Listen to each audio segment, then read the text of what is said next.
organigramme 3D et explication technique de l'usine de traitement Ciel de roches aurifères de 500 tonnes par jour. Cette configuration est un schéma de traitement Ciel de roches aurifères complet de 500 tonnes par jour, comprenant un système d'alimentation, de concassage et de criblage, un système de broyage à boulet, un pré-traitement de lixiviation, une lixiviation, un traitement d'adsorption au charbon actif, une étape de désorption et d'électrolyse du charbon chargé d'or et un système de recyclage des eaux résiduaires. Premier système d'alimentation, de concassage et de criblage. La pierre d'or brute est alimentée par un camion à benne basculante. Il y a un alimentateur vibrant sous la trémie qui peut alimenter le matériau dans le concasseur à mâchoire de manière uniforme. La trémie peut être fabriquée sur le site de la mine par les clients eux-mêmes en fonction de la situation réelle. Le concasseur à mâchoire écrase la roche à une taille moyenne. La sortie du concasseur à mâchoire est transportée vers le concasseur à cône suivant par un convoyeur à bande. Le concasseur à cône écrase la roche à moins de 20 mm.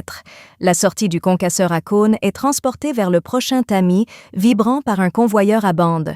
Le matériau de plus de 20 mm est renvoyé au concasseur à cône pour être à nouveau broyé. La sortie inférieure à 20 mm va à la trémie de stockage suivante via un convoyeur à bande.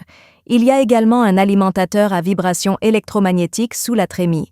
Il sert à tamponner et à alimenter le matériau de manière uniforme.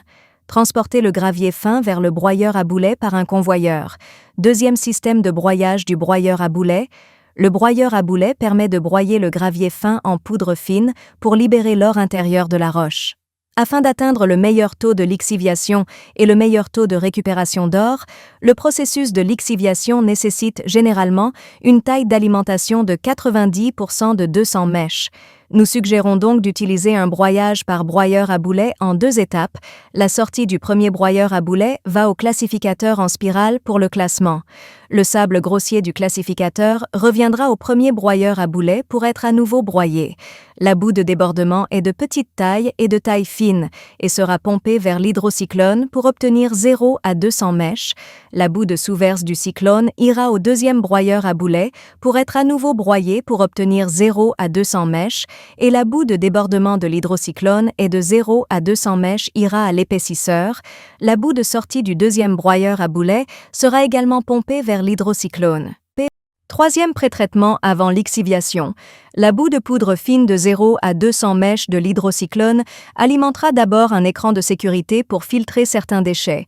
Le sous-écran ira directement à l'épaississeur interne. Dans le même temps, le flocculant doit être ajouté pour l'épaississeur. L'eau de trop-plein de l'épaississeur va dans les bassins de décantation, puis l'eau peut être recyclée après précipitation. La sous-verse de l'épaississeur s'écoulera dans un réservoir de mélange. Ensuite, utilisez une pompe à boue pour pomper le matériau dans 2 réservoirs de lixiviation primaire. Les produits chimiques associés doivent être ajoutés en conséquence ici. La lixiviation dans ces 2 réservoirs ne sera pas terminée, juste pour une lixiviation grossière. Quatrième, traitement de lixiviation et d'adsorption au charbon actif. Réservoir d'agitation de lixiviation et d'adsorption à double turbine, 8 pièces avec charbon et souffleur Roots, fonctionne pour le réservoir d'agitation d'adsorption. La quantité et la taille du réservoir dépendent de la capacité de traitement et du temps de lixiviation totale et peuvent être révisés en fonction des conditions du minerai brut. Cinquième étape de désorption et d'électrolyse du carbone chargé d'or.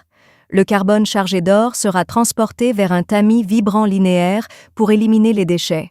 Le carbone chargé d'or ira à température normale et pression normale pour l'électrolyse de désorption. Sixième système de recyclage des eaux résiduaires.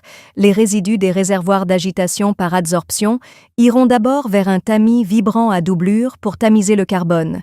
Le tamis inférieur va dans le bassin inférieur, puis pompe vers le grand épaississeur à cône pour obtenir une densité appropriée avant le filtrage. Utilisez ensuite une pompe à boue haute pression pour alimenter la boue de résidus dans la machine de filtre-presse à plaque pour filtrer et recycler l'eau. Et les résidus seront séchés et transportés.